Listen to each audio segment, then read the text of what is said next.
Hello friends, welcome back to my YouTube channel UFS updates for stocks, जहाँ पे मैं आपको स्टॉक मार्केट से रिलेटेड हर एक लेटेस्ट अपडेट देने की कोशिश करता हूँ और आपको गाइड भी करता हूँ। तो आज है 21 अप्रैल और बिना किसी देरी के स्टार्ट करते हैं आज के सारे लेटेस्ट अपडेट। तो सबसे पहला अपडेट है वोडाफोन आइडिया से रिलेटेड। ओके, तो वोडाफोन आइडिया में देखिए आज ज़बरदस्त तेज़ी देखने को मिला। ओके, अब तेज़ी के पीछे कारण दो है। ओके, एक्चुअली एक कारण आपको पहले ही पता होगा, दूसरा कारण जो है वो नया कारण निकल के आ रहा है। ओके, तो पहला कारण तो खैर ये है एक्चुअली कि देखिए कुछ दिन पहले ऐसा न्यूज़ आया था कि गवर्नमेंट ने जो है वोडाफोन आइडिया का जो डेप्ट है, ओके, वोडाफोन आइडिया का जो स्पेक्ट्रम का जो मतलब जो स्पेक्ट्रम का जो पैसा उन्हें चुकाना था उसे सरकार ने इक्विटी में कन्वर्ट कर दिया। तो ये तो हमें कुछ दिन पहले एक्चुअली पता चल गया था, बट आज ऑफिशियली वोडाफोन आइडिया ने अपने ये मतलब ये जो बीएससी का जो वेबसाइट होता है वहाँ पे डॉक्यूमेंट्स अपलोड करके बता दिया कि गवर्नमेंट का अब जो है स्टेक कितना 48.99 मतलब 50% के करीब 49% के करीब हो ही गया। ओके, तो ये तो खैर पहला अपडेट, ये तो पुराना अपडेट, ये आपको पता ही होगा। ओके, और दूसरा जो मेन अपडेट जिसके वजह से आज बाज़ार में काफ़ी अच्छा तेज़ी देखने को मिला हमें इस शेयर में, वो ये है कि ये जो कंपनी है ना वोडाफोन आइडिया, ये अब फिर से मतलब बैंक्स से जो है ये कर्जा मतलब डेप्ट उठाने वाली है। ओके, ये लोन लेने वाली है। ओके, और ये लोन लेके क्या करेंगे, तो ये लोन लेके करेंगे कि ये अपने 4G जो इनका जो एग्जिस्टिंग जो 4G नेटवर्क है ना और जो 5G जो नेटवर्क है उन्हें बेटर और करने की कोशिश करेंगे। ओके, मतलब 4G नेटवर्क जो था उसे और अच्छा करेंगे और 5G नेटवर्क इससे और ज़्यादा मतलब फैलाएंगे पूरा all over the country. Okay, तो इससे होगा ये कि इनका जब सर्विस अच्छा होगा तो इनका जो सब्सक्राइबर जो लॉस हो रहा है ना वो रुक जाएगा। ओके, इनका मेन प्रॉब्लम तो यही है कि सब्सक्राइबर लॉस बहुत होता है ग्राउंड लेवल पे। जब ग्राउंड लेवल पे बिजनेस में ही जब सब्सक्राइबर लॉस हो, लोग जब छोड़ के चले जाए तो आपका बिजनेस कैसे टिकेगा।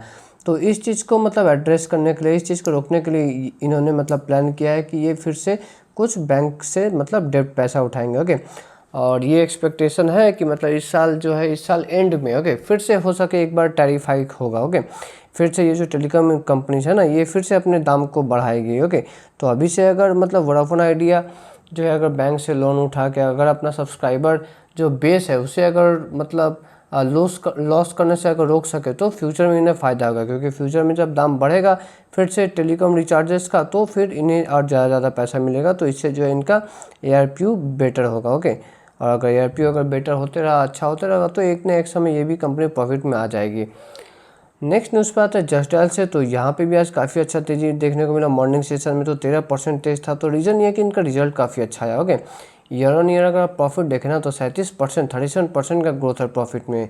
रेवेन्यू हालांकि थोड़ा कमी मुझे मतलब बढ़ता हुआ देखा, सिर्फ 7% देखा। तो अगर प्रॉफिट बहुत ज़्यादा और रेवेन्यू उतना ज़्यादा ग्रो नहीं हुआ मतलब बेसिकली कंपनी का मार्जिन्स में बेटर परफॉर्म किया होगा कंपनी। ओके, मार्जिन के बेसिस पे कंपनी ने अच्छा परफॉर्म किया होगा। थोड़ा एक बार डिटेल्स में देख लेते हैं कि कितना कंपनी ने प्रॉफिट किया। तो आप देख सकते हैं कि ये जो मार्च क्वार्टर जो खत्म हुआ ना इसमें कंपनी का प्रॉफिट कितना 157 करोड़ था, जो कि पिछले साल इसी क्वार्टर में 115 करोड़ था। ओके, और अगर आप रेवेन्यू का बात करें तो रेवेन्यू आप देख सकते हैं ऑलमोस्ट 290 या 289 करोड़ है। ओके, जो कि प्रीवियस ईयर इसी क्वार्टर में 270 करोड़ था। तो ये वोडाफोन आइडिया ये जस्ट डायल से रिलेटेड न्यूज़ था। ओके, नेक्स्ट न्यूज़ पे आते हैं। तो ये जो न्यूज़ है ना ये हमारे इंडिया का जो स्टील सेक्टर के जो स्टॉक्स हैं ना उनके लिए बहुत मतलब पॉजिटिव न्यूज़ है। ओके, तो न्यूज़ ये है कि इंडिया ने जो चाइनीज़ जो सस्ते जो स्टील प्रोडक्ट्स होते हैं ना उन पर 12% का टैरिफ लगा दिया। ओके, तो ये ऐसा इसलिए किया गया देखिए क्योंकि बहुत दिन पहले से हमारे जो इंडियन डोमेस्टिक जो स्टील मैन्युफैक्चरर थे ना, ओके, लाइक टाटा स्टील हो गया, ओके, JSW स्टील, ये सभी बहुत दिन से एक्चुअली मतलब गवर्नमेंट से रिक्वेस्ट कर रहे थे कि चाइनीज़ जो मतलब जो स्टील इंपोर्ट्स हैं इन पे मतलब टैरिफ बढ़ा जाए, वरना इससे डोमेस्टिक प्लेयर को काफ़ी हर्ट होगा। और आज जाके गवर्नमेंट ने ये स्टेप ले ही लिया। ओके, और फिलहाल की मैं अगर बात करूँ तो फिलहाल सिर्फ 200 दिन के लिए सरकार ने लगाया है। ये जो टैरिफ जो सरकार ने 12% का लगा ना ये 200 दिन के लिए लगाया है। ओके, अब 200 दिन बाद गवर्नमेंट फिर से एक बार सिचुएशन का एनालाइज करेगी। अगर अच्छा सिचुएशन हुआ तो मतलब ये जो 12% का टैरिफ है ये हटा भी सकती है। और अगर अब सिचुएशन फिर भी मतलब टेंस रहा, ख़राब रहा तो ये 12% का जो टैरिफ है ना ये कंटिन्यू आपको होते हुए दिखेगा।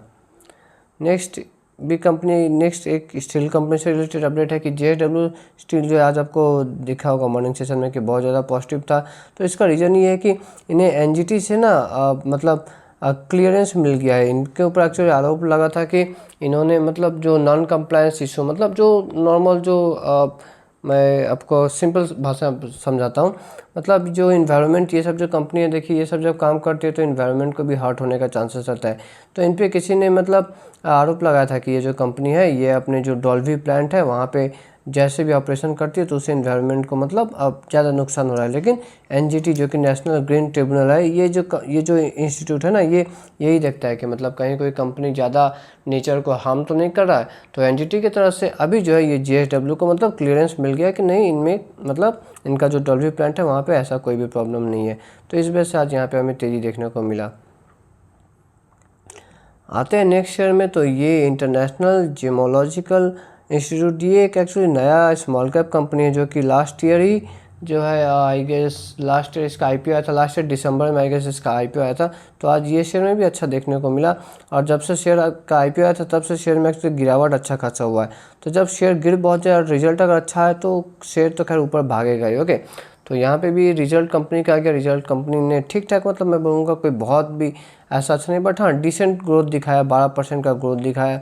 ये कंपनी के बारे में अगर मैं आपको शॉर्ट में कुछ बताऊं तो देखिए, ये एक स्मॉल कैप कंपनी मैंने अब तो आपको बता दिया। ओके, और ये जो कंपनी, इसका मेन काम क्या है कि जो डायमंड ज्वेलरी ये सब जो है ना, इसका ग्रेडिंग, इनका या सर्टिफिकेशन ये सब करती है ये कंपनी। ओके, तो बहुत कम ही कंपनी ऐसा टाइप का होती है जैसे कि ये कंपनी है।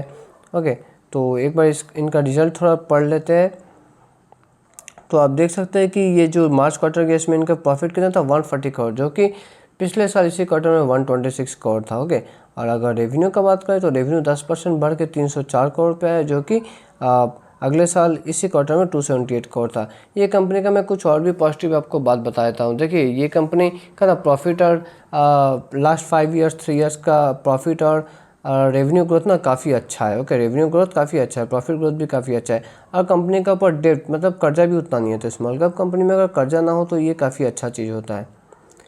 नेक्स्ट आता है भारती हेक्साकॉम, जो कि एक भारती एयरटेल है ना, उसी की एक सब्सिडियरी है। ओके, तो यहाँ पे भी शेयर में हमें लास्ट कुछ दिनों से काफ़ी अच्छा तेज़ी देखने को मिल रहा है। तो ये तेज़ी का एक्चुअली रीज़न ये है कि इनके जो कुछ शेयर होल्डर्स है ना, इनके एक significant amount of share holders से इन्हें मतलब एक अप्रूवल मिल गया है कि ये चाहे तो अपना जो इंफ्रास्ट्रक्चर बिजनेस है वो बेच सकते हैं। किसे बेच सकते हैं? इंडस टावर को। बेसिकली बेचेंगे तो कंपनी के पास ज़्यादा कैश आएगी, कंपनी में भी उस कैश को और बेटर यूटिलाइज करेगी। ओके, तो इसलिए वैसे ये कंपनी में आज हमें पॉजिटिव देखने को मिला। नेक्स्ट आते हैं हमारे फार्मा सेक्टर के एक और दिग्गज शेयर डिविस लैबोरेटरी के तरफ। तो यहाँ पे भी एक काफ़ी अच्छा तेजी देखने को मिला, क्योंकि इन्होंने एक लॉन्ग टर्म सप्लाई एग्रीमेंट्स मतलब साइन किया है कोई ग्लोबल फार्मा कंपनी की तरफ से। ओके, ये ग्लोबल फार्मा कंपनी का इन्होंने नाम तो नहीं बताया। ओके, बट हाँ इन्होंने एक लॉन्ग टर्म एग्रीमेंट साइन किया कि ये जो है ये एडवांस इंटरमीडिएट सप्लाई करेंगे एक दूसरे कंपनी को। ओके, इन्होंने कंपनी का नाम नहीं बताया। और कंपनी ये जो एडवांस इंटरमीडिएट जो मैंने आपको बताया कि सप्लाई करेगी, कंपनी ने उसके लिए किस कैपेक्स की भी प्लान की है, जो कि कंपनी 650 से 700 करोड़ का कैपेक्स करने वाली है। ओके, तो कंपनी देखिए बहुत अच्छा है। ओके, लॉन्ग टर्म में देखिएगा कंपनी ने मतलब मैसिव वेल्थ बनाया है, तो ये एक अच्छा चीज़ है इस कंपनी को। तो आप कंसिडर कर सकते हैं, अगर आपको डिसेंट मतलब करेक्शन पे मिले तो आराम से खरीद सकते हैं, अच्छा कंपनी है। नेक्स्ट जो न्यूज़ है वो डाउ जोन्स से यूएस मार्केट से रिलेटेड है। तो यूएस मार्केट आज खुलते ही मतलब काफ़ी अच्छा खासा करेक्शन हमें देखने को मिला। ये मैं एक्चुअली पता नहीं मैं मेरा वीडियो कब अपलोड होगा, बट मैं जो ये आपको दिखा रहा हूँ 10:15 के करीब का ये तब का सीन है। तो यूएस मार्केट में अच्छा खासा करीब 3.25% का गिरावट हमें को देखने को मिला था। और गिरावट का रीज़न अगर देखें तो हंसी आता है एक्चुअली कि ट्रम्प मतलब यूएस प्रेसिडेंट और पावेल जो कि मतलब यूएस फेड के जो है मतलब जो चीफ है। ओके, उनके बीच में मतलब थोड़ा जो कहा सुनी ये होता रहता है। ट्रम्प एक्चुअली पावेल जी को कहते हैं कि आप इन्फ्लेशन आप ये बैंक रेट आप रेपो रेट को घटाइए, लेकिन पावेल साहब ये कहते हैं कि पावेल साहब का ये मानना है कि ट्रम्प के नीतियों के वजह से जो अनिश्चितता जो आया है ना, उसके वजह से में भी इन्फ्लेशन फ्यूचर में बढ़ सकता है। तो इसलिए ये जो है रेपो रेट कट करने के मतलब फेवर में नहीं है पावेल साहब। और वहीं ट्रम्प कहते हैं कि नहीं रेपो रेट कट करना ही पड़ेगा। तो ट्रम्प भी मतलब काफ़ी सारे ऐसे मतलब तरकीबें अपना रहे जिससे कि पावेल जी को हटाया जा सके, बट लेट्स से क्या होता है। नेक्स्ट एफआईआई डीआई डेटा से। तो एफआईआई लगातार मतलब ऑलमोस्ट एक वीक से आई थिंक खरीद रहे होंगे। तो आज तो एफआईआई ने भी खरीदा और डीआई ने भी खरीदा। हालांकि मैं बोलूँगा कि आज का देखिए आप एफआईआई का खरीदारी का जो वॉल्यूम देखिएगा ना वो थोड़ा कम है। ओके, लास्ट वीक एफआईआई थोड़ा ज़्यादा अच्छा से खरीद रहे थे, अभी भी इस वीक का पहला दिन आज भी खरीदारी हुआ, लेकिन हाँ थोड़ा क्वांटिटी कम हो गया। ओके, ऑलमोस्ट 2000 करोड़ का FII ने खरीदारी किया। ओके, आप देख सकते हैं यहाँ पे 90-70 मतलब वही 2000 करोड़ के करीब का इन्होंने खरीदारी किया है। नेक्स्ट गोल्ड इन्वेस्टर्स, इनका तो गोल्डन मोमेंट चल रहा है। गोल्ड ऑलमोस्ट 1 लाख को टच अप करने ही जा रहा है। ओके, ऑलमोस्ट 1 लाख को टच करने ही जा रहा है, तो काफ़ी डिसेंट मतलब ग्रोथ दिखाया है गोल्ड ने। जिन्होंने इन्वेस्ट किया होगा लोअर लेवल्स पे, आपको पता है, मैं आपको एक बात बताता हूँ। लास्ट ईयर मार्च से, ओके लास्ट ईयर मतलब मैं 2024 का मार्च बना हूँ, तब से लेकर अभी तक पता है गोल्ड कितना रिटर्न दे दिया है? ऑलमोस्ट 60% के करीब में रिटर्न दे दिया। ओके, तो ये कहते हैं मतलब पैसा बनाना, ये कहते हैं रिटर्न। ओके, मैसिव वेल्थ बनाया गोल्ड ने। नेक्स्ट आते हैं एक और अच्छा न्यूज़ की तरह, जो कि हमारे इंडियन मार्केट की तरफ से अच्छा है। तो ये न्यूज़ बताने से पहले मैं आपको किसी का फ़ोटो दिखाना चाहता हूँ। ये देखिए, ये जनाब आप देख रहे हैं ना, ये ग्लोबल फर्म जो जेफरीज है ना, उसके मतलब एक टॉप मतलब रिसर्च एनालिस्ट है। ओके, तो इनका क्या मानना है, इन्होंने अभी रिसेंटली ये कहा है कि ये फेवर में है कि यूएस मार्केट से ये अपने हिस्सेदारी को कम करेंगे। ओके, यूएस मार्केट से क्या करेंगे, अपने हिस्सेदारी को कम करेंगे और अपने हिस्सेदारी को, अपने पैसे को इंडियन मार्केट में ये ज़्यादा लगाने के फेवर में है। ओके, एक मिनट, हाँ, तो इंडियन मार्केट में लगाने के फेवर में ये ज़्यादा है। इनका रीज़न भी समझ लेते, तो आप देख सकते हैं ये इनका कहना है कि sell US and buy Indian stocks. Okay, shares increased ups Indian exposure. Okay, तो मतलब इंडिया में इनका जो हिस्सेदारी है ना, जो शेयर्स का, वो बढ़ा रही है। ठीक है, थोड़ा डिटेल में ये न्यूज़ का पढ़ते हैं। ओके, तो ये जो इन्होंने जो बोला, इसके पीछे कुछ कारण भी होगा। तो कारण ये है कि इनका ये मानना है कि ये ट्रम्प साहब ने जो टैरिफ का जो ड्रामा करके रखा है ना, इसके वजह से यूएस स्टॉक मार्केट में मतलब नर्वसनेस है, अनसर्टेनिटी है। ओके, और इन्वेस्टर्स को जो है अनसर्टेनिटी कभी भी पसंद नहीं होता। तो इन्वेस्टर तो इसीलिए जो इनका मानना है कि हम इंडियन स्टॉक मार्केट में ज़्यादा मतलब इन्वेस्ट करने की कोशिश करेंगे। आप देख सकते हैं विथ यूएस स्टॉक, तो अभी फॉरवर्ड पी का भी रेशियो पे भी देखिएगा ना, तो यूएस स्टॉक मार्केट 19.2 के मतलब पी रेशियो पे चल रहा है। तो ये इनका ये मानना है कि यहाँ से ये अपना मतलब जो इन्वेस्टमेंट है, ओके, जो वैल्यू है उसको कम करके वो यूरोप, चाइना और अमेरिका में, और यूरोप, चाइना और इंडिया में इन्वेस्ट करने के फेवर में ज़्यादा है। ओके, तो इस वीडियो में इतना ही दोस्तों। अगर आपको वीडियो अच्छा लगा होगा तो make sure you like and subscribe my YouTube channel, और मिलते हैं नेक्स्ट वीडियो में। तब तक के लिए बाय बाय।